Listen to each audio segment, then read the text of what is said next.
Join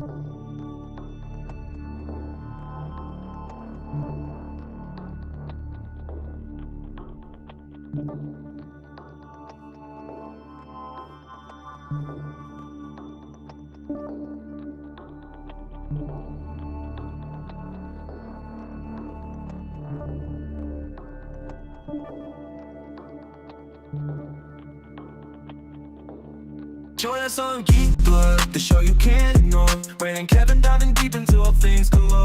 Comic book, movie, sci-fi, and action thrill. Reviewing new TV shows, we keep it real, real. Reminiscing the attitude era, wrestling at its peak. Nostalgia from the 80s and 90s, memories we seek. Pineapples for our rings, a unique touch. Geek culture in our blood, we love it so much. Geek Blood forever, we love it so much. Geek Blood, where we talk about it all, from superheroes to wrestlers. We stand tall, Ray and Kevin, the dynamic duo in sight. Geek Blood, shining brighter, shining bright.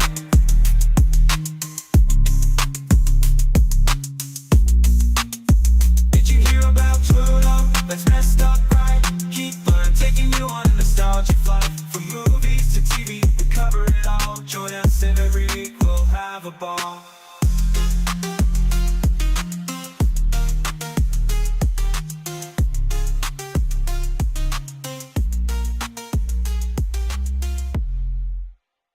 Shuffle.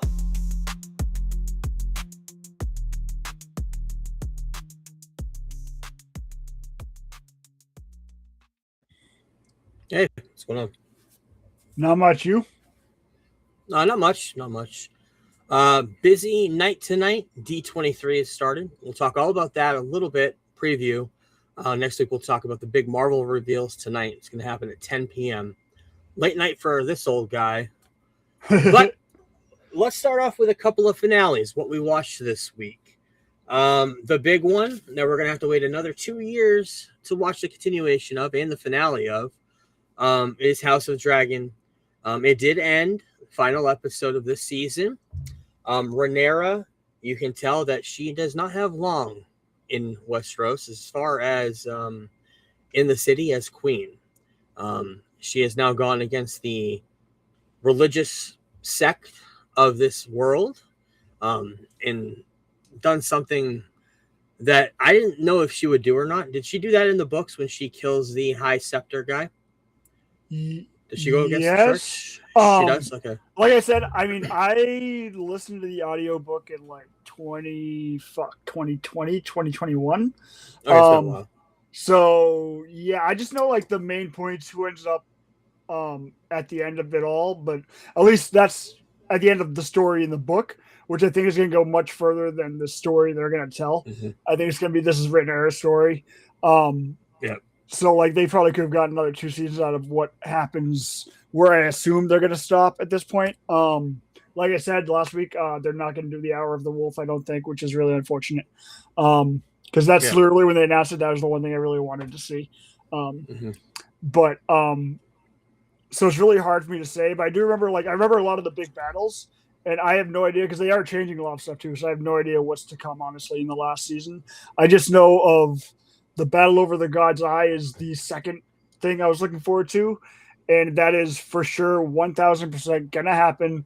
And if they do it right, it's gonna be a top 3 moment in the history of Game of Thrones if they do it right. Right.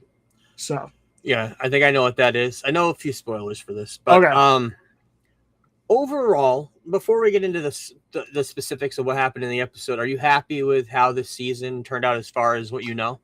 This season was excellent. Okay. I don't think this show is on the level of Game of Thrones as far as writing is concerned.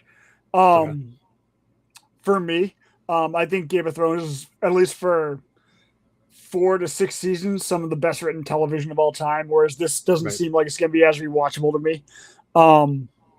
But I was very happy with it. Of course, a lot of it now is, I mean, Game of Thrones came out in a time where we weren't just fucking vomited out fucking TV shows constantly on streaming. So that may have something to do with it too. Like, I feel like that with a lot of new stuff that comes out. Like, I enjoy a lot of it, but a lot of it doesn't feel as rewatchable to me. because it's just like constant. It's like when we went. a lot. It's like when we went from. It's like when we went from like buying CDs. You buy a CD and you listen to that CD for like weeks. Now it's like every week you get like 3 albums to listen to because you have Apple Music or Spotify or whatever. It's just so much all at once. So I don't know if that's affecting the way I view stuff now, but like, but I was very happy with the way the season went. The thing I don't like, the thing I didn't like is the change in Rhaenyra, but they have to have somebody for the audience to root for. And in the book, there you literally like you root for her because she technically should be the queen or whatever. But once she gets the thrones takes the throne in the book, she is vicious. Like all that stuff all that stuff with the poor people. She doesn't give a shit about poor people in the books. Allison at this point has been like tortured and like basically like gang raped multiple times. And then she does the escape like similar to this, except they skipped all the torture stuff because they made them like almost friends, like, which is what a lot of people were very upset about in the second season, is when they had that secret meeting, so to speak. But I mean, it's a different medium. You have to adapt it to what you're doing. Stuff that works in comics isn't going to work on the big screen as well as it did in the comics, and vice versa, stuff like that. So it's understandable. But overall, I was very happy with this season. I was looking forward to it every week, and thank God we're getting Lanterns on Sunday because I needed something else to watch on Sunday. Yeah, and Lanterns is going to last until October, so it'll be awesome. Yes. First off, I don't know if I just noticed it this time. I knew the tapestry in the beginning and the intro of it, but I did not notice that it was covered in blood. It was soaking up blood. Did you notice that in the background of the stitching? It's new every week. It's different every week. Yeah. I just noticed like that a lot of them was. Yeah. So I think that might have been just for this episode. I'm not sure though, but I did not notice it. Yeah, I noticed that. And then we did find out that it was Helena's tapestry. The end of last episode. So, speaking of Rhaenyra, the first line that she says when a whole bunch of fucking shit's happening to her, she says "fucking Viserys," her father. She curses him because she's blaming him for putting her on the throne. Aegon and Sunfire go to Harrenhal and confront Aemond. This is the first time Haemon's been seen by a main character. This whole entire season, he's been in hiding. And he's been asked by Aegon, more commanded by Aegon, to go help find his dragon so they can go and take out Rhaenyra at King's Landing. Yes. So that is setting up what's going to happen next season. Rhaenyra's war with the gods, kind of already mentioned it. She killed the high religious sect guy or whatever he is. Killed him in retaliation for not making her queen. Correct. Because it was not in God's will. That was a big thing in the books, is that he was not on her side at all. I do remember that. Was it Septon Eustace or... No, I don't think it was. That's the guy that's telling the story in the books. Okay, yeah, sorry. Okay. Ormond got quote fucked by the North. I don't remember the Stark's name, but he ended up perishing too. Oh fuck, I'm blanking on it now. Oh my god, but I love that character in the book. I do. I love him in this show. It's the guy from Braveheart, Gladiator, Sons of Anarchy. Everything. You see him without the makeup and the beard. You realize he's in everything. Him as Chubbs in Sons of Anarchy is so good. Oh my god, I'm forgetting his name. He's awesome. He's great in the book too. So yeah, the way he just like he gets his arm cut off, and then he sees a dragon. He's basically like fucking bring it, because he already killed the dude. And so yeah, that was scene. The scene before that when the kid hits him in the ankle. And he just goes by with the axe, hits the kid right in the face with the axe. Great scene. He goes and confronts Ormond, and he ends up having a big knockdown, drag-out fight with Ormond and shoves a sword right straight up his ass. Just kebabs him. Right as Ulf comes in and does a triple cross.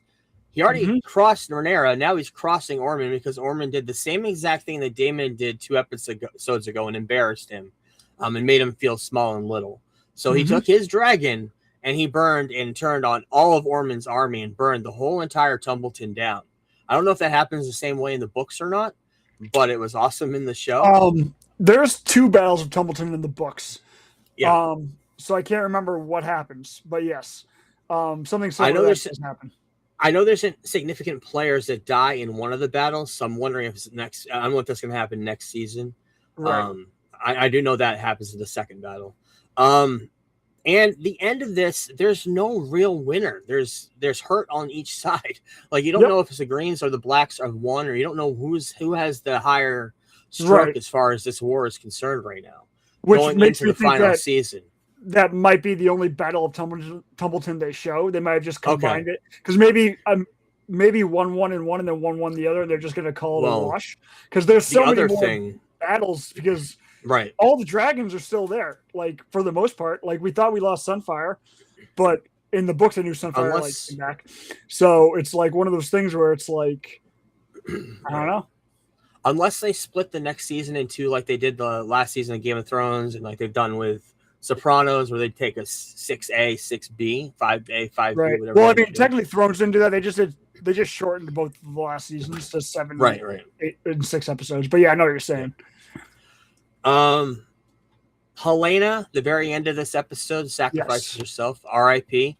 Just because she was number one, she was a prisoner for Rhaenyra, so she knew that if she had that baby, the baby would have been ripped right out of her arms or killed before she even had a chance to be. Which is a big change from the books because that's exactly what happens in the books. As they're escaping, the baby literally gets his head popped off. Okay.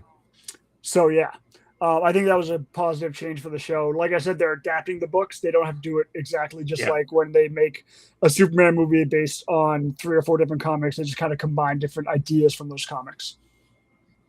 And the final scene that we see in this episode, the tapestry, Helena's tapestry. After she dies, Rhaenyra finds it, looks at the tapestry, and it reveals that since she's a dreamer.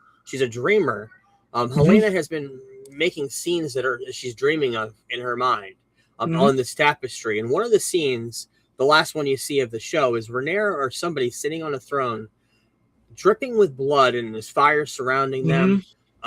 Speculation it could be either Aegon or Rhaenyra. It depends on how you really perspect that. But that's the very last scene you see leading up to what we're going to see next season.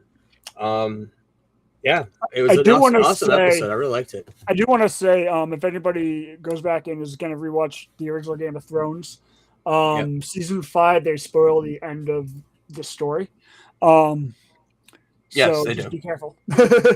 yeah, that's how I know it too. I'm not going to mention it now, but everything, all the pieces are definitely falling together for that premonition. So, fuck Joffrey. I'll say that. But yeah, great series, and it sucks we have to wait another 2 years. But it seems like everybody's very high on it. New locations, new dragons, new battles, and a whole bunch of stuff happening to set up the final game, the pieces of the puzzle to end the Targaryen reign of dragons in Westeros. I know they don't particularly end in the last battle, but I know they're weakened at that point. There's a few dragons left, a couple dragons left at the end that die off of old age, but the big ones end up going. I know that. I'm not going to spoil anything, but there's a reason why the dragons die off. Which I'm sure that what they'll do is they'll probably do a like when they fade to black on the show, they'll explain how the last of the dragons died off. I'm wondering. I really hope they do that because I know it's a big deal, but it takes a long time to get to that point because I know they last a little bit longer than like I said. Show. There's a lot to go after where I think they're going to end this story. So I mean, I always from the moment it was announced, I figured there would be about 4 seasons, but I thought we'd get to a lot of the stuff that happened this season in like season 2, but they built up the first 2 seasons to get to seasons 3 and 4. So that's why it feels like they're rushing it, but it's the story they want to tell. So we'll see. And the future, so we'll see. The future of this series, we know we're getting Aegon's Conquest, which is set 100 years before this, 200 years before this. Aegon the Conqueror, something like that. And of course, we're going to be getting every season of Dunk and Egg, which has been incredible. This first season was great. I worry about second season just ended. I worry about that. Yeah, they just finished filming. I worry about that show only because, from what I've heard, because I went back after the show ended, and that's when I finally listened to the audiobook. You did, but I didn't want to go into the second one because I'm waiting for the second season, and I'll do it. What I heard is the first book is a lot more action packed than like the second one's much more character development, which I don't mind, but the general audience, you don't know how they're going to react to that, and people like to troll anyways and give their fucking opinions on Twitter. So, but I'm looking forward to it. Those are easy to watch just because they're short, and they're not connected to all the other Game of Thrones stuff. I mean, it is, but it's its own little separate thing. There's no dragons involved. You know, they're Targaryens, but it's just an easy show to get into. Yep. Yeah, cannot wait. A couple of years we'll get to watch for more dragons, but in the final part of the dragons. But and we had another finale we're going to talk about. Life, Larry, and the Pursuit of Unhappiness, the 7th episode. This one, the preview of this show that came out like 4 months ago was him at the World War II parade. And he had the kiss with the Victory Lady when World War II ended. That was the beginning of this episode with Joe Manganiello, whatever his name is. Joey Pants. No, the other one. Joe guy Joe who played Deathstroke. True Blood, yeah. True Blood, yeah. William Henry Harrison, president, the whole bit about that. The Donner Party cannibalism sketch was awesome. Greg Kinnear, Vince Vaughn, Jeff Garlin was in that one. Donner Party, if you don't know, were stuck on a mountain in the middle of the winter, and they ended up being cannibals and ate the rest of their party. And then they were found by, in this episode, Greg Kinnear, which was funny. And the very last scene was we already know Barack Obama has produced this show. Yes. And he shows up in the very last sketch and recreates him wearing the brown tan suit that he wore about 15 years ago, something like that. But yeah, overall, I love this show. I'm not sure if it'll continue for a second season or not. I'm not sure the ratings or whatever, but I think a lot of people are loving it. They just love Larry being Larry. So I don't know. I hope it continues. I love history. So another finale, the final finale of the week, X-Men 97. Man, what a great good fucking season. Nice. Oh, I'm gonna tackle that in September when I have time. I only got to 1.5 episodes of Reacher so far this week. So yeah, we'll talk about that in a minute. Definitely. Gambit, Rogue, Nightcrawler, that's all I'm gonna say, were the pivotal points of this episode. Yep. In the after credits scene, we see Mystique, and she infiltrates the government in a way, and that's pretty much all I'm going to say about it because you haven't seen it yet. Okay. Overall, the Apocalypse storyline was great. Awesome. How they brought in the Celestials as his creator was awesome. And they kind of, like I mentioned a few weeks ago, they retconned a lot of the shit that Marvel had done in the MCU that didn't hit well with audiences, and they did it well in this, like the Celestials. Awesome. So, yeah, great series. And it'll be back, I think, yearly. I think season 3 is going to happen next year, and season 4 is definitely going to happen the year after. I'm not sure it's going to continue after that, but yeah, great show. Stuart saves the multiverse, or the universe, fails to save the universe.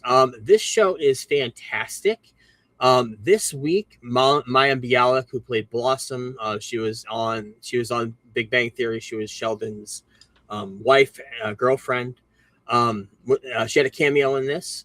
John Cryer, who was in 2.5 Men, one of Chuck Lorre, who did Big Bang Theory. He was also in 2.5 Men. He had a cameo in this as well. Weird Al had a cameo playing a accordion in this episode. Nice. And the whole reveal of this episode, spoiler, but I don't care. It's kind of a cool thing that might get you tagged in. He realizes that he's in like a dream state in a mental hospital. And they're telling him it's not real. It's not real. He's getting these visions. It's not real. Wake up, Stuart. And the very end of the episode, him and the 3 guys that he's traveling with, all wake up in the pods from the Matrix. So they're going into the IP of Warner Brothers, which they can get into because they're a Max show, HBO Max show. So, right.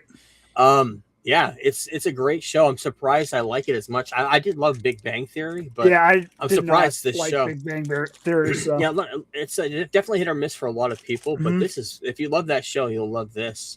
I didn't even watch Young Sheldon, but I do love this. I think with the Big Bang Theory, one of the things was I was told it was like the greatest comedy since Seinfeld. Then I watched it and I was like, it was just one of those things. I just didn't really feel like it was, which is funny because I feel like I should like it a lot because the subject matter and whatnot. But oh yeah, it's a lot of stuff that we love. Exactly, I mean, it's everything. So yeah, maybe I'll try it again. Maybe I'll try it again. Yeah. Go into it. Yeah, go into it. I'm not sure even where to start. With that show because it's definitely a hit or miss for a lot of people, so it's hard to even tell somebody to watch it. I hate laugh tracks. I think that was my issue. Like, Okay. studio audiences. So the only one you like is Seinfeld, really? Seinfeld, Friends. Friends, yeah, okay. Like pretty much anything that was made in the 90s had a studio audience. Frasier. It did. I haven't really cared for many sitcoms since then. It's the old classic sitcoms. You don't see them too much anymore, and if you do, they're not that good. Yeah, you're right about that. That's part of it. But that's what I grew up with. So there's the episodes of Seinfeld. Normal. There's episodes of Seinfeld where you can audibly hear Larry David laughing because he has such a distinct laugh, and it's fucking hilarious. Like, I didn't obviously know it back then, but then I'd seen Curb so many times. Right, and you can audibly hear Larry David because he's just off on the side, just laughing his ass off. That's great. Shit like that, I just love. Like, I don't know. Yeah. I'll continue talking about this show though. I do enjoy it. Ted Lasso season 2. You have a chance to catch up on this week's episode? No, I told you. I don't think I mentioned to you. I did cancel Apple TV for a few months because I don't have enough time to watch all the streaming services. So I'll probably catch up on that. Is it on the Plex or not? It will be. It will be okay. I'll probably watch it then. Yeah. Because my boss is trying to talk to me about it. I'm like, I canceled Apple. Like, I don't know what to tell you. Yeah. A lot of people are canceling shit right now. It's the norm in America. Things are number one, too many streaming services. Number two, too many shows. Yep. And 3, the prices are astronomical. What they were compared to 10 years ago, even 5 years ago. And the normal consumer can't afford it. I only signed up for Apple TV again. For shrinking, right? Because I was going to cancel it for. No, not for shrinking. I signed up for shrinking and I canceled it. And then my sister wanted to watch a Red Sox game and use my Apple login for that. So I was like, fine, I'll fucking sign up for it again. And then Cape Fear came out. So that's why. And then I watched Cape Fear and I canceled after that. Yep. It's the price of this shit's ridiculous. But this episode, he goes back to Richmond. That's basically all it is. Him meeting the girl team and seeing they have shitty places. They have like a shitty locker room that's like a closet that he tries to upgrade with Kaylee. So. Right. The premiere for the first episode, 296 million minutes watched during the first 2 days it was out. So biggest thing for Apple TV ever. Just proves how powerful this show is for them. So awesome. Dark Side of the Ring. Mr. Wonderful. I didn't know anything about Mr. Wonderful, and I'm glad I do. I haven't seen this, but I really want to. I'm going to watch it tonight. Okay. I loved Mr. Wonderful, but he was also kind of before my time. Like, he was like WrestleMania 1, 2, 3-ish. And then WCW is where I really knew him from. The later Power on Plant. In the early 90s, Power Plant or whatever, that's where I really knew him from. Well, you know him from Mania 1, the main event in WrestleMania 1. Like, I wasn't watching Mania 1 back then. But, like, I knew the name back. and I'd seen the tapes and stuff. But, I mean, for the most part, like, plus, I mean, he has his pile driver is so good looking. Like, it is awesome looking. So sexy, that move. But, go on, talk about the episode because I want to know. Well, he had a falling out with Vince McMahon, similar to The Ultimate Warrior, where they didn't actually end up talking for like 15 years after that. He left the company on bad terms. He didn't show up one day. And he goes and he actually retires from wrestling, owns a bowling alley. And his partner fucks him and screws him out of all of his money. So he ends up going back into wrestling, works for WCW, ends up becoming one of the trainers in their training program in the Power Plant in WCW. And he works with them up until, I believe, the end. And he actually comes back into a match and fights all of his people. They actually show it in this show. Two things I wanted to mention. They show him fighting all of his trainees. Nice. And he's at this point, he's very frail.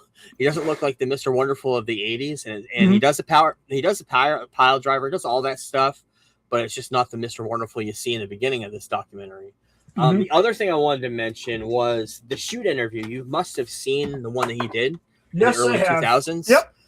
They play clips of that, and that's where the interviews with him come from in this episode.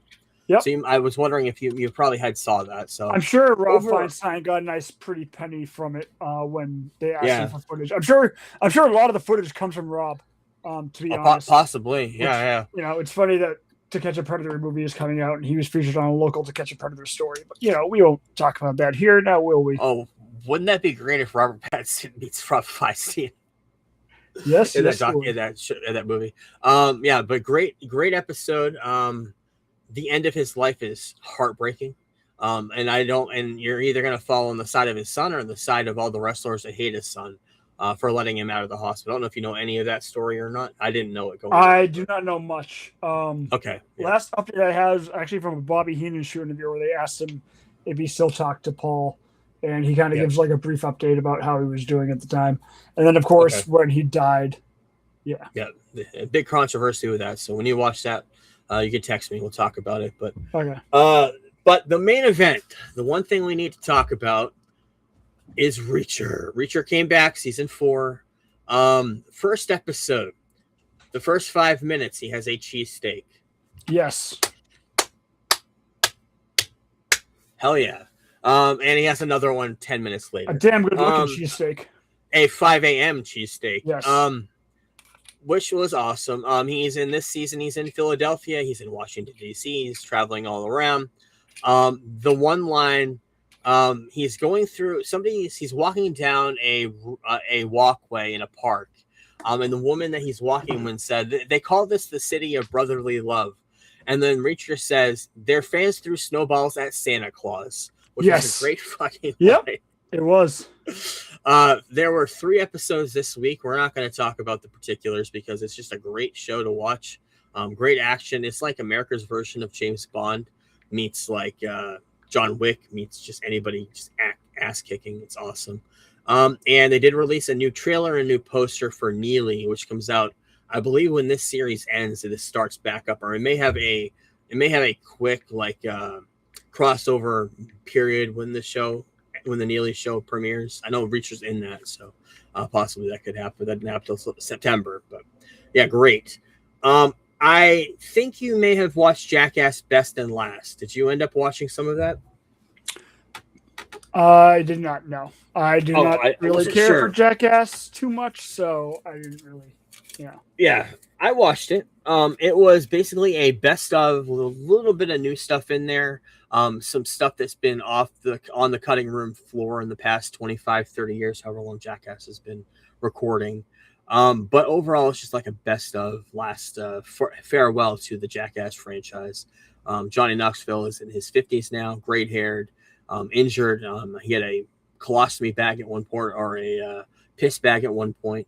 But overall, 3.5 out of 5. I laughed a lot, but it didn't have a lot of new stuff. It was a lot of just rehashing of the Jackass of the past. Right. A movie I did watch. I'm hopeful that you watched it. Did you watch The Invite? I did not. How was it? Ooh, okay. Well, it starts off very slow. I'm not going to get into the big reveal of the movie if you don't know, but the movie stars Seth Rogen, directed by Olivia Wilde, starring her as well as his wife. Penelope Cruz and Edward Norton are the 4 main characters, the only characters you see in this whole entire movie. And there's an invite to a dinner from this couple who is Seth Rogen and Olivia Wilde. They invite their upstairs neighbors to their house. And there's a lot of complaining from Seth Rogen because they make a lot of noise having sex upstairs. They have a young daughter that's not here during this night, but they have to try to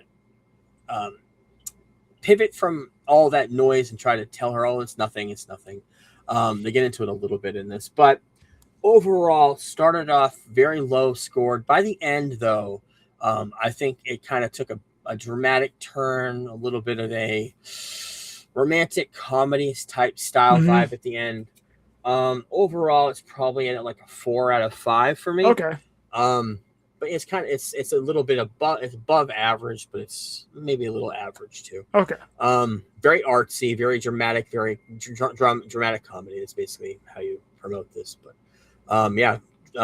Olivia Wilde's directed a few movies. I know there's this one. There's a couple other ones I've seen that were decent. She's a good writer, good director. So. I did enjoy it though. It was a good movie. So, with that being said, let's jump into the news.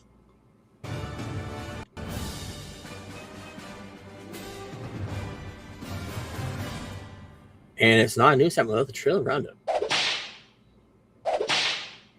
I got the first trailer for Monster season 4, I believe, the Lizzie Borden story. We talked about some first looks last week, and we did get a trailer for it.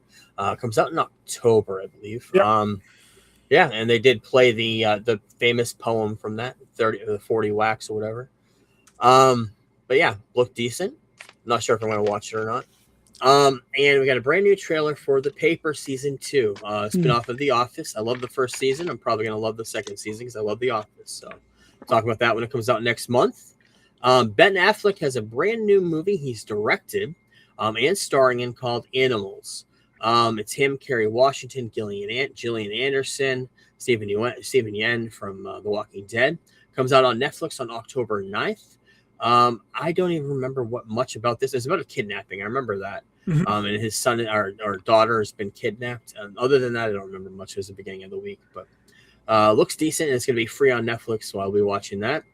And Chad Powers season 2. I liked Chad Powers season 1, but I was surprised that a season 2 happened because Glenn Powell is a very famous person. Number one, produced this show, so he's getting producer credit.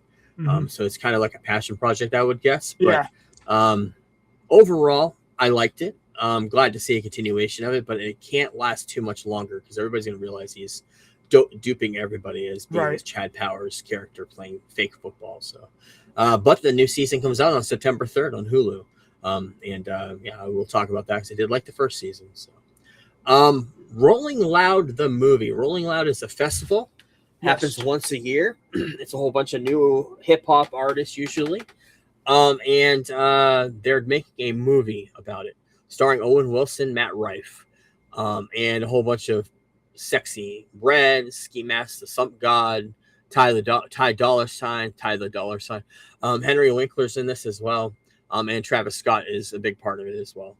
Comes out October 2nd. Looks funny, but it looks also like one of those movies that's just going to be horrible once it actually comes out and you actually see it. So, not sure if I'm going to see it or not, but did want to mention that. And there was a leak this morning. The internet's not too happy about it, but the full trailer, unfinished trailer for Spider-Man Beyond the Spider-Verse leak. Did you have a chance to see it? No, I don't watch that. I haven't even watched the first 5 minutes of Lanterns yet. I'm waiting for Sunday. I try not to watch this stuff, so. I was going to wait too, but I got stuck on Twitter one day and I watched it. It's fucking brilliant. Nice. I love what they're doing with Lanterns. We'll talk about that at the end. But awesome. Spider-Man brand Beyond the Spider-Verse took a long time to make. People are very excited for it, so I understand why it leaked, but the creators are pissed about it. Basically, it looks like it doesn't look like a great cut of the movie as far as the trailer is concerned. Christopher Miller went on Twitter and complained about it immediately. Not a fan of leaks of unfinished, not fully rendered footage. Understandably, he's pissed. He's a creator. And they're trying to scrub it from the internet now. I don't know when this is supposed to leak. If I were to guess, probably New York Comic Con in October. Probably, yeah. Maybe even later than that because the movie doesn't come out until next summer. But there's been a lot of leaks as far as I don't know if studios are just pushing this stuff out. I know they go to the companies that actually cut these trailers and they're leaking from there because Marvel had the same problem with Avengers too, where they're cutting these people that are cutting the trailers are the ones that leaked the footage. I don't know what's going on with this. I don't know if an official cut is ever going to come out of this or not, but it's basically just there's really nothing you can get from the movie from watching the trailer. So I'm not going to really talk about the particulars, but I can't wait to see a final trailer. Same. First teaser, so we'll talk about that when it comes out. Box office last week for the second week, Spider-Man Brand New Day had 145 million, Odyssey 31.5 in its fourth week. And one night only, a movie I'm very interested to see, about the purge meets dating, meets non-marital sex, was number 3 with 5.7, so quite a big drop off from Brand New Day, but I'm interested to see that. Brand New Day had 145 domestically in a second weekend, scored the third biggest second weekend of all time, right behind Star Wars Force Awakens and Avengers Endgame. So yeah, it's right up there, high echelon of movies. So love that movie, and I cannot wait for it to come out on digital. I know you're not probably a big fan of the Dukes of Hazzard, but rest in peace to Cooter. Ben He died. He was the kind of mechanic of Hazard County. He fixed the cars. He worked, and he was in all of the reboots and everything. He was in almost every episode of the Dukes of Hazzard. And he did a lot of promotion. He had, like, I believe he had the museum in Georgia with all the stuff from the show. I believe he ran that. But he died of a massive heart attack this week. He was watching TV, going to watch football, and he just died in his recliner right then and there. But yeah, rest in peace to him. Let's get into the rest of the news. David Ellison is offering AMC Entertainment and Regal Cinemas a 3-year contract, enforcing commitments that Paramount will release 30 films in theaters a year if it's allowed to merge with Warner Brothers. I don't think a studio now has 30 films in a theater, do they? Maybe Disney. I don't think Disney does either. Yeah, I don't think any studio has that many films going into theaters. That's a lot, because how much money these movies make too? Like, how much money they cost? I mean, that's lot. That's more than one every 2 weeks. Yep. That's crazy. The other thing that's taking storm as far as entertainment news this week is Roku. They're starting a 24/7 channel on their platform that plays all AI slot videos, movies, full movies. And the channels can be run AI generated ads as well between the movies from various different companies that are going to be doing it. So Roku completely going behind AI, which a lot of people are complaining about, especially people who are creators for sure.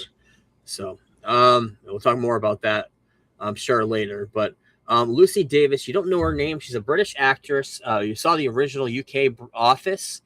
She was the Pam character. I don't remember her name in the show, but she was the one, the love interest in that season with Martin Freeman. She has cancer, terminal stage 4 cancer, and she went on the internet and talked about it and said that she knows that she doesn't have much time left in her life, and she just wants the world to know, all her fans to know. So heartbreaking to see that. She was also in Shaun of the Dead. She's been in a few other things. You've probably seen her before in something, but yeah. I do love I love The Office, but I do like the UK Office too. But Nancy Cartwright, she voices Bart Simpson. She's done it since 1988, something like that. She thinks The Simpsons will end after season 40. That's just her personal opinion, but for a show like that to last 40 years and have most of the same voice actors still being a part of it, still getting paid quite a bit of money to do that. I don't think as many people are watching now as they did in the 90s. Oh no, to be honest. But still going strong on Fox. It's one of their biggest properties, and of course owned by Disney. So yeah, crazy. Disney. Speaking of them, live action Power Rangers reboot was supposed to happen on Disney Plus, and it has been cut due to business and budgetary reasons. It wasn't creative.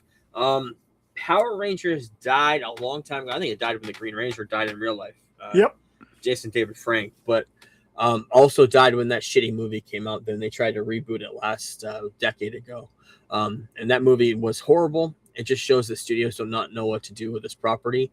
It was a great show growing up, and even going back now and watching that first or second season, not great, not a great show at all. Not at all, but I loved 10 it. years old. Yeah, I was obsessed. I was obsessed with it. I still have action figures and pop figures with all of that shit. So, yeah, kind of sucks to see. I'm sure you had the action figures that had like the mask off, and then you like hit the belt thing and it would flip. Yeah, okay. Of course I did. Yeah. I had the 12-inch figures. I had that. Yep. I had the Saba. Yep. Sword. I had the dragon sword. I had everything. I had it all. Yeah. So that's not happening. Got brand new posters for Crystal Lake. This show comes out in October 15th on Peacock. I'm not sure if it's weekly or if it's going to be all at once. But you see Pamela and you see the first look of Jason that we're going to be seeing in this show. So there you go. Where we got? The other big news going on in Hollywood right now is the standstill between Zasoff and all of the Barbie actors. He's refusing to pay them more money. He's like, you're not going to get more money. You're going to get what I tell you. And they're like, well, wait a minute. We just had the biggest movie a couple years ago in the box office. What are you talking about? And Warner Brothers and him are kind of having a pissing match right now. Yes. And the other thing that's happening with Zasoff is a lot of people are pissed now that they've seen Coyote versus Acme, which came out today, because the movie is like a 95% on Rotten Tomatoes. Yep. And they're like, why would you shelf this movie? And everybody's saying that, and they're blaming it on Zazoff, and they're blaming this on Zazoff too. They said that before it was shelved, that it was allegedly a really good movie, and then it Yeah, got shelved. Testing through the roof is what they said. So, it came out today. Haven't seen it, but they have until December to decide on Barbie and to get this money thing situated, or the film rights returned back to Mattel, and then they can shop it around to other studios. Zazoff is the cancer of Warner Brothers that they need to fix before any of this shit happens with this merger. And he's been the problem for a while. Like, this merger may not even go through, and he might make $7 billion off it if it doesn't go through. He literally cash out June 1st, I think, and be like, you know what? We're canceling this, and Paramount now owes me $7 billion. So fuck. Yeah, I have no idea what's going to happen to the future of DC. The future of movies is kind of crazy right now. Yeah, Ryan Gosling is asking for $20 million up front plus back end. Margot Robbie's made $50 million, and she's asking for more, a little bit of a pay jump for the sequel. Greta Gerwig also made tens of millions. She wants a pay increase. So the one that she directed it, of course, the first one. And David Zaslav is the only one in Warner Brothers saying that they're not worth it. So yeah, I don't know. They do have 4 months to figure it out, so we'll see. Speaking of Warner Brothers, speaking of Coyote versus Acme, the movie came out today, but there's the poster for it. A brand new poster set up kind of a Game of Thrones nod, so it looks awesome. A remake of Possession. I don't know if you ever saw Possession. It had Sam Neill in it. Back in the 80s. You ever see that movie? Yeah, long time ago. They're remaking it with Margot Qualley and Callum Turner. Yep, I saw that. I have a picture of them here. I know you probably know who Margot Qualley is, but Callum Turner has been in a whole bunch of stuff. Margot, she was in Substance. She was the chick in Substance. She's married to Taylor Swift's ghostwriter. Yep. Yeah, I think they just broke up too. They were dating. Yeah. And it's gonna. The original film followed a pretty much somebody being possessed. I know Sam Neill was a big part of it. I think that was one of his first big movies before Jurassic Park. It was mid '80s, I think. I'm not really sure when it came out. And joining the cast of Charlie versus the Chocolate Factory, this is an animated movie coming out on Netflix in 2027. Is Nicola Coughlan. I don't know who that is, but we do know that Kate Winslet, Helena Bonham Carter, and Kit Connor, who's the front runner to be Cyclops in the X-Men, and Taika Waititi is going to be a part of the voice cast as well. So yeah, I'm not sure. I know it's animated. I think they have a deal with the Roald Dahl estate to do animated shows for Netflix, so it's one of the first ones they're doing. That and a game show they're doing as well.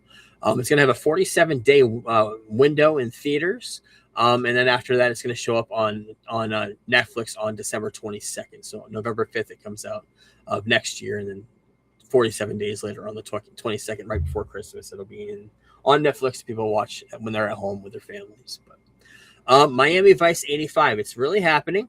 And Eldon Ehrenreich has joined the cast with Michael B. Jordan and Austin Butler, and he's going to be playing the villain. Alden Ehrenreich was the Han Solo in the Solo movie for Star Wars. He's been in a whole bunch of stuff. He was in Weapons last year. Great in that movie as well.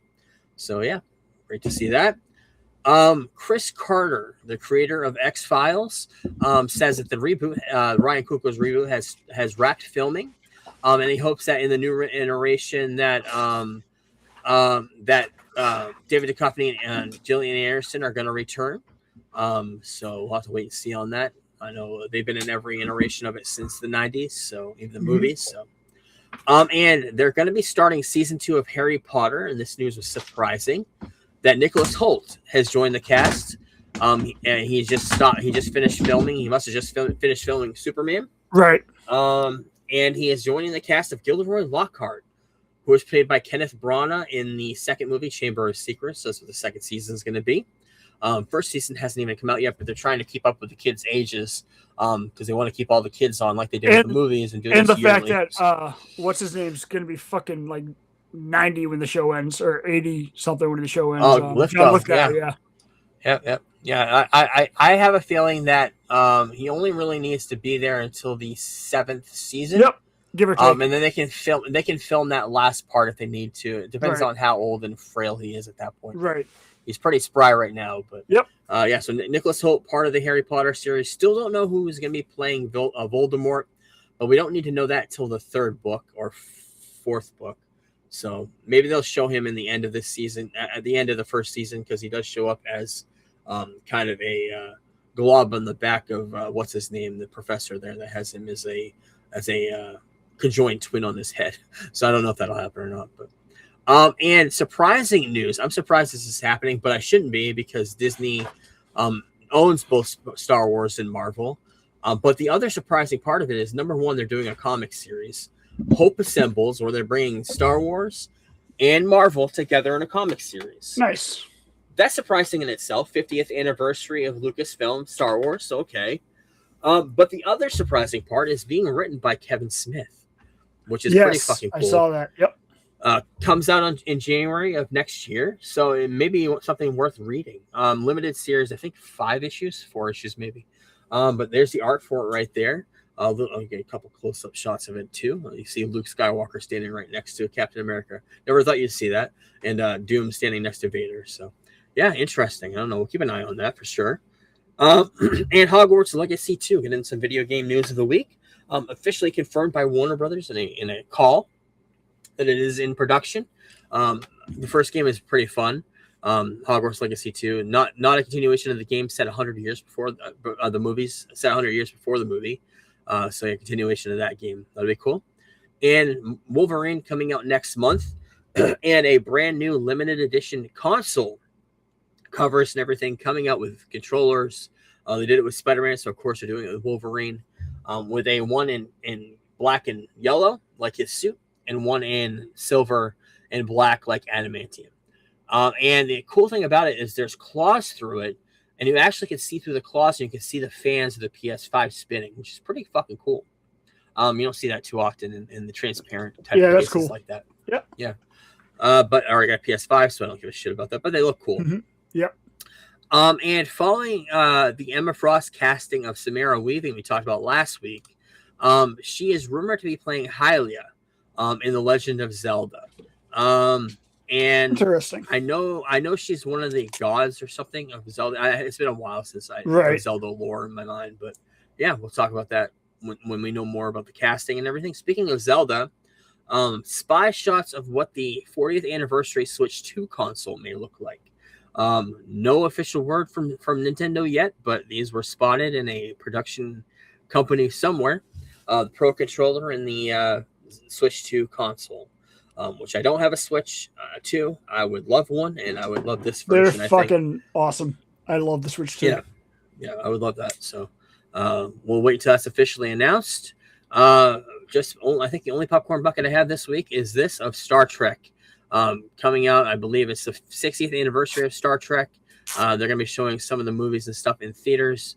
They have a cup with all the Enterprises on there, and they have a popcorn bucket as well. So yeah, there you go. Let's talk about some swag. Swag. Stuff we all get. Come on, son. You know that's right. Not a huge fan of the Christmas Story, but there's some Funko Pops coming out of the Christmas Story there. D23 happening right now, and they're having a D23 exclusive Walt Disney 1/10 figure coming out with him sitting on his desk and a whole bunch of stuff. Disney, if you love Disney in the movies and everything, you grew up with them, you can kind of see Mickey, Goofy, Pluto in there. You see Pinocchio and a whole bunch of other things, and a Disney World map, Disneyland map in the background. Kind of cool and neat if you're a fan of that stuff. And McFarlane coming out with 2 figures for Superman Blue and Superman Red. Looked kind of cool. Wanted to mention those. And we talked last week about Spider-Man, the Andrew Garfield movie, and how there was supposed to be a third movie, and it got canned. And there was some art that came out of him falling through the sky. It looked like he was falling with debris. Another picture came out of him fighting Dr. Octopus. Not even really sure where it is. Looks like it's on the ceiling by the looks of it. But yeah, it looks kind of cool. Yeah, I don't know much about where this is or why these are leaking now, but there you go. Speaking of Marvel, special presentations are rumored for Heroes of Hire, bringing in Luke Cage and Iron Fist into a limited special presentation short movie. Also, a sequel to Werewolf by Night reportedly in the works, and Strange Academy, which has been rumored for a while, but it's rumored to be a special presentation. Strange Academy just bring brand new recruits from Magic, and Doctor Strange. I think Wong is the one that runs the school. So, haven't heard anything official about that. These are just rumors, but let's preview D23 happening right now. Started today. People are starting to go around the halls. Is it on Disney Plus? Not tonight's panel, unfortunately. So I'll be following on Twitter.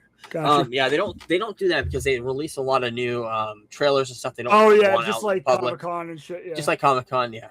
Although we will be getting, I think we're going to be getting a new Doomsday trailer. We'll talk about that in a minute. D23 released a poster. On the poster, more speculation that the X-Men are going to be a huge part of tonight's reveal. Is Storm right next to Spider-Man and the Invisible Woman. So, the poster happening right now in Anaheim. But talk about what's on the floor. Go in there. The Marvel panel, the Marvel installation. You go right into the installation for Vision Quest, the next series coming out, probably one of the last series that Marvel is going to have on Disney Plus. The sequel, the end of the WandaVision trilogy with Vision and Ultron and Human Form. This is of course Vision's uniform and a picture with a picture. It looks like a picture frame above a table. You look at the picture frame closely, and you see a big bunch of fire and somebody caught on fire in the middle of it. And there's speculation, and then rumors came out today that is the very first Human Torch. Jim Hammond. We talked about it when we read Marvels a couple years ago. But Jim Hammond was the very first Marvel character ever. Had a cameo in Captain America: The First Avenger. They showed him in a tube there. If you're on YouTube, you see on the far right. But yeah, there's rumors that he's going to be in this show, Jim Hammond. I don't know why, I don't know how, but we've already seen the suit in the MCU once before, so he's a robot, so maybe he survived all this time. So we'll have to wait and see. And we got this showed up on that screen too. It kept flinching. We did see the very first look of Ultron and James Spader in human form. That showed up on there as well, and it also showed Vision and Paul Bettany as well. But also going on YouTube, they've had this countdown for Doomsday going on since the first trailers were revealed earlier in the year. And today the countdown started flinching, started showing shadows and stuff going on in the background that hadn't happened before. And Doom comes popping up out of the trailer on YouTube, and they reveal the full new poster for Doomsday. And it looks awesome. It's right up there with the other one that came out Comic-Con. I love this one, I think, more than that one, and I like the one with him standing in front of the mural. I think that one's the best one so far. This is definitely number 2 of just Doom right in front of the wall there. It looks awesome. Rumor number 1, tickets went on sale. All of the tickets went on sale today. Bad timing for me, so I don't know when we're gonna see it. I don't have any money to buy them, but they did show this leak today, an early standee of him sitting on the throne. And this is going to be in theaters when the movie comes out. Well, I thought that was kind of cool. Also, on the floor, which I'm surprised, I'm wondering what this movie is all about. Because there's another Doctor Doom. A brand new Doctor Doom with a brand new costume and a brand new mask. So is this a variant? Is this an earlier version of Doom before he gets all the power? I don't know. But, yeah, it's very, very interesting how many costumes so far. We've already got two different versions of Doctor Doom's mask and costume, so it's interesting. Also, we got brand new costume looks of Nightcrawler and Mystique, rumored to be part of the second trailer releasing tonight. We also got looks of Bob, the Red Guardian, Black Panther, and Captain America, Sam Wilson. Their costumes are on display right now. Also, in this installation, you see a blueprint of the X Mansion, Xavier's School for Gifted Youngsters. See the first floor and the second floor. Looks kind of cool. And the other rumor that's happening online right now, these weren't on the floor yet, but I did want to bring them up before we get into the rest of the news and the end of the show. But the witches. There's a leak of all the Doomsday witches that's happened. But the one in particular we haven't seen yet is the man, the guy with the almost like Doom mask, but he's got this center point right in the middle of his head. Looks like a bullseye. And people are speculating that that's Doctor Strange, because at the end of Doctor Strange in the Multiverse of Madness, he gains the third eye right in that spot. So, and in the comic books, during the incursions, during Secret Wars, Doctor Strange is the sheriff to Doctor Doom. And people are speculating that all of these characters and these witches' uniforms are characters from the Marvel universe of the past. The green one could be, they're saying, could be the Loki, the female Loki from the Loki show. Brown one, anybody that had magical powers. Clea, who is with Doctor Strange at the end of the multiverse, could be the one in purple. And Doctor Strange could be the one in brown. So who knows? Who knows all about that? But these aren't on the floor yet. I'm not sure if they're going to show up in the trailer or not. I'm not sure if it's a big reveal or what these are, but they did leak last week. Did want to mention those. And that's it for Doomsday. We'll talk more about that, but the big thing tonight, I think, will be the reveal of the X-Men.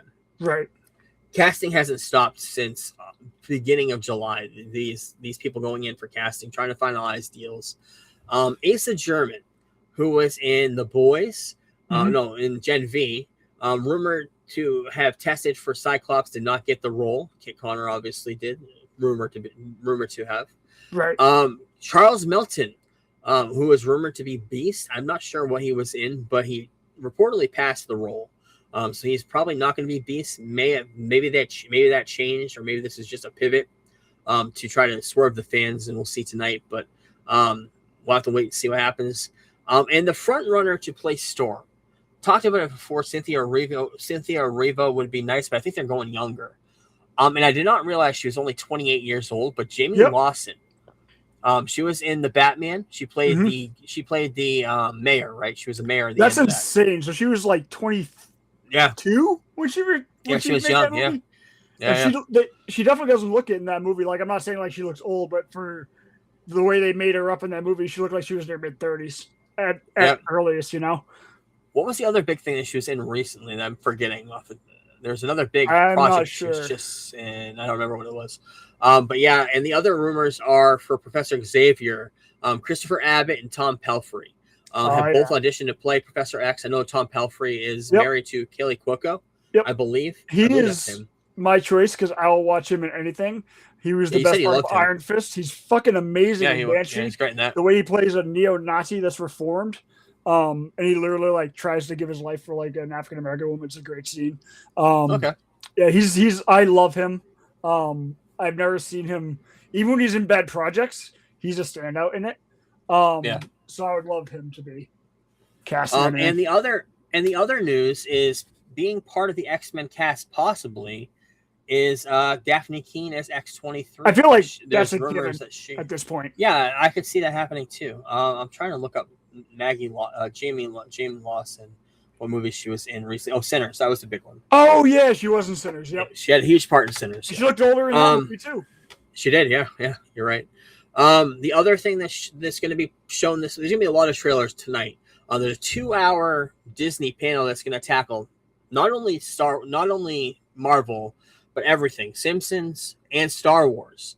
We may be getting a new Star Wars trilogy or movie information tonight. Yeah, okay. Without Kathleen Kennedy. It may actually happen. The thing about Star Wars now is it's everything that's announced. I just take it like the movie, the Flash movie, where until I'm sitting in the theater watching it, I'm not going to believe it's happening. And especially with Dave Filoni in charge, I don't even know if he's the right guy because like apparently like everyone's saying Starfighter is going to be awesome, and he was very anti-Starfighter. He was very anti-Andor, and that's the best thing they've produced, I would say, since Disney took over. So, I mean, yeah, I get it. Like, he, quote-unquote, does George's vision, I suppose. But at the end of the day, like, that's the one thing that, like, I don't really – like, I love Star Wars theory, you know that, and I buy his lightsabers and shit. But at the end of the day, like, that's, like, the one thing where it's, like, I feel like we need somebody that's not going to just conform to whatever George would want to do and somebody that will branch out a little bit. And maybe, you know, I don't know. We'll have a big Star Wars talk in May, I'm sure. Check back in 6 months or 8 months, whatever it is. Brand new look at the new title for the Simpsons second movie, the new Simpsons movie coming out September 3rd, a year from now. Also, speaking of Star Wars, brand new looks of Ahsoka. Ahsoka trailers coming out tonight as well. Okay. Some promo art of that, and some costumes. We see a new I saw it, yep. Anakin Skywalker costume on the far left there with a lightsaber. It looks like on Hoth or some ice planet of some sort. Ahsoka in the middle there, and Sabin Wren on the far right. That's it for D23. We'll talk all about that next week. I'm very excited to be watching that tonight. I may take a nap because I'll be up till midnight watching that. So, talk about some DC news before we end the show this week. This came out, not sure where it came out from, but rumors say that season 2 of The Penguin is in limbo. That was never officially announced. I don't think they ever intended for it to have a season 2. I think it was just a bridge to get to the Batman Part 2. Establish the Penguin as a mobster in the city. Like, I don't think it was ever.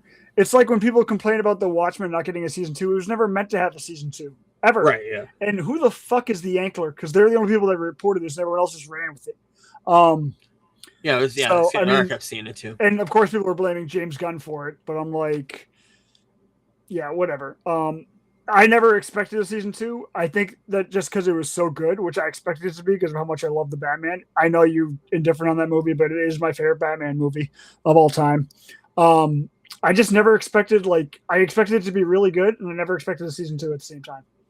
You know, when every time you say that, I go back and watch the Batman, trying to figure out what's wrong with me. You know, I think, well, a lot of your complaints, not to get too sidetracked here, but a lot of your complaints were stuff I expected from the movie. So I think it hit you a lot differently than me. Like, I expected it to be slower. Like, the way the movie was described by Matt Reeves, and he delivered on everything he told me to, he was getting to. So I think that's one reason why I wasn't I wasn't expecting it to be this huge action piece. I don't know. I just love that movie to death. And the 4K is one of the best looking 4Ks I own. I love it. You mentioned it that this Ankler also revealed that supposedly that HBO rejected pitches for the Catwoman series starring Zoe Kravitz. Also rejected a pitch for Poison Ivy series set in James Gunn's DCU. Right. The Catwoman thing, I remember that just being a rumor after the Penguin was so big. So to me, it was just a rumor that picked up steam that just somebody was probably asked about it, and they said they have no plans to do it. No idea about the Poison Ivy stuff because now they're saying ScarJo might be a version of Poison Ivy in the Batman Part 2. So I don't know if that would have actually been in James Gunn's DCU or not. But the thing is, HBO is also doing this to not just DC properties, but there's a bunch of other stuff that was announced today and yesterday that they're not moving forward with. Some stuff is shot pilots and whatnot. I think HBO is cutting back a lot right now, especially because of the current sale. Well, the merger, they have to wait. And they can't really go into production on anything because what if Paramount gets it, the deal closes, and Paramount's like, no, then they just wasted all that money. So I think that's part of it. I don't know.